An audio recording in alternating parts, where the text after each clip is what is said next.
नमस्कार, सनातन टाइम्स में आप सभी का बहुत बहुत स्वागत है। राष्ट्रपति चुनाव को लेकर बीजेपी ने आज मंगलवार को अपने उम्मीदवार के नाम का ऐलान कर दिया है। पार्टी की तरफ से संसदीय बोर्ड की बैठक बुलाई गई थी। पीएम नरेंद्र मोदी भी बैठक में मौजूद रहे, जहां राष्ट्रीय अध्यक्ष जेपी नड्डा ने राष्ट्रपति के उम्मीदवार की घोषणा की।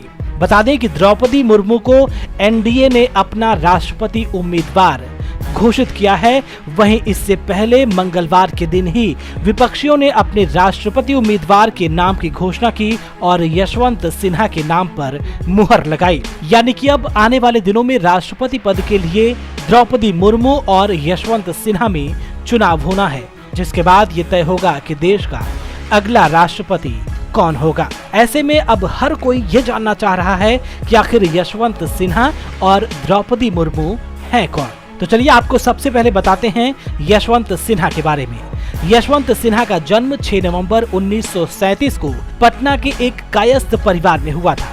उन्होंने राजनीति शास्त्र में मास्टर्स की डिग्री हासिल की। इसके बाद पटना विश्वविद्यालय में 1960 तक बतौर शिक्षक काम किया। पटना विश्वविद्यालय में बतौर प्रोफेसर काम करने के दौरान उनकी प्रशासनिक सेवा में जाने की इच्छा हुई, लिहाजा उन्होंने इस दौरान आईएएस की तैयारी जारी रखी। 1960 में उनका चयन भारतीय प्रशासनिक सेवा के लिए हुआ। उन्होंने बतौर प्रशासनिक अधिकारी 24 साल तक काम किया। इस दौरान वो कई अहम पदों पर काबिज रहे। इस दौरान उन्होंने बिहार सरकार के वित्त मंत्रालय में 2 साल तक सचिव और उप सचिव के पद पर काम किया। इसके बाद उनकी नियुक्ति भारत सरकार के वित्त मंत्रालय में उप सचिव के पद पर हो गई। यशवंत सिन्हा ने अपने कार्यकाल के दौरान भारतीय दूतावास में अहम जिम्मेदारी भी संभाली। वो साल 1971 से 1974 तक जर्मनी में भारतीय दूतावास के पहले सचिव नियुक्त किए गए थे। यशवंत सिन्हा ने करीब 2.5 दशक तक भारतीय प्रशासनिक सेवा में रहने के बाद अपने पद से इस्तीफा दे दिया। उन्होंने राजनीति में एंट्री ली। उन्होंने 1986 में जनता पार्टी ज्वाइन की। उन्हें पार्टी का महासचिव पद दिया गया। वो 1988 में पहली बार राज्यसभा सदस्य के लिए चुने गए। साल 1989 में उनकी पार्टी का जनता दल से गठबंधन होने के बाद उन्हें पार्टी का महासचिव बनाया गया। वो 1990 से 91 में चंद्रशेखर सरकार में वित्त मंत्री के पद पर भी रहे। फिर वो 1998 से साल 2002 तक अटल बिहारी वाजपेयी की सरकार में वित्त मंत्री रहे। उन्होंने 2002 में विदेश मंत्रालय का पद भी संभाला।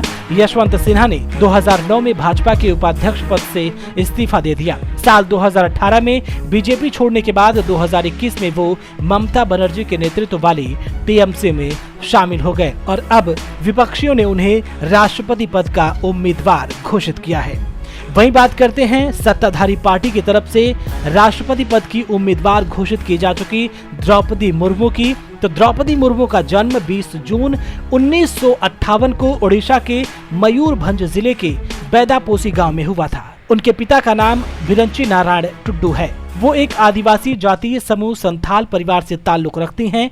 ओडिशा के आदिवासी परिवार में जन्मी द्रौपदी मुर्मू झारखंड की 9वीं राज्यपाल हैं। राजनीतिज्ञ होने के अलावा वो अनुसूचित जनजाति समुदाय से आती हैं। राज्यपाल बनने से पहले वो भारतीय जनता पार्टी की सदस्य रही हैं। यही नहीं, द्रौपदी मुर्मू साल 2000 में गठन के बाद से 5 साल का कार्यकाल यानी कि 2015 से 21 पूरा करने वाली झारखंड की पहली राज्यपाल हैं। उड़ीसा में भारतीय जनता पार्टी और बीजू जनता दल गठबंधन सरकार के दौरान वो 6 मार्च 2000 से 6 अगस्त 2002 तक वाणिज्य एवं परिवहन के लिए स्वतंत्र प्रभार और 6 अगस्त 2002 से 16 मई 2004 तक मत्स्य पालन एवं पशु संसाधन विकास राज्य मंत्री थीं। ऐसे में एक बड़ा सवाल ये भी है कि आखिर भाजपा के लिए द्रौपदी मुर्मू का नाम इतना खास क्यों है। बता दें कि द्रौपदी मुर्मू को अपना राष्ट्रपति उम्मीदवार बनाकर भाजपा ने एक तीर से 2 निशाने साधने की कोशिश की है।